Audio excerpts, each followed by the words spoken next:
I believe that 30s is the worst decade of adulthood. And let me explain. In your 20s, you are making decisions for your adult life in your mind. What kind of college do I want to go to, or whatever the higher education is that I want, if I want? What kind of career path I want to have? What kind of domestic life I want to have? Just like deciding who am I supposed to be in this world, and kind of basing it around, how you were conditioned, how you were brought up, your general personality, the people around you, all of that kind of thing. And then in your 20s, you're really, really focused on this like vision.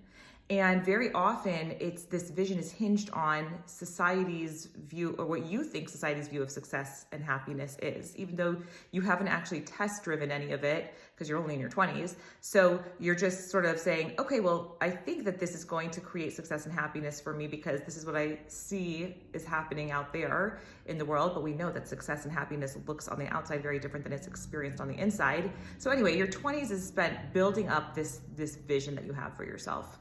But then the 30s comes and drops like a sledgehammer, or sometimes it's a slow burn, like a frog in a pot of boiling water, where you're like, oh, this is fine. And then suddenly it's not. Because a decade previously, you're not the same person as you are today. And you are test driving the day-to-day grind of the vision that you wanted to create. And it turns out, for a lot of us, success and happiness day-to-day does not align with the vision we thought it would when we were in our 20s. And so the 30s, and we call this like a midlife crisis, but it's really an awakening of sorts, where it's like, wait a second, I know who I am now. I know what actually makes me happy. I know what actually makes me successful. And I'm still doing the things that I decided to do in my 20s to appear successful and happy. And there's a gap, and I don't like it. So the 30s can be a very painful decade that I feel like doesn't really get reported on enough.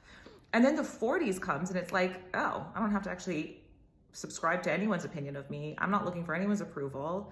I have to decide for myself what I believe around truth, around what I think is ethical, spiritually aligned, what I think is going to actually make me happy and successful. What's going to help me thrive? What's going to help me be the truest and highest version of myself? And coming from like a really honest, authentic place of living it out and knowing what it's like. And then it just kind of gets better and better, where the confidence rises, and you get to start to actually enjoy some of the fruits of the labor that you've planted. So that's my opinion. I don't know what you think. I'd be very curious to hear other people's thoughts, but it's a theory that I see over and over again. So if you're in your 30s, give yourself some grace.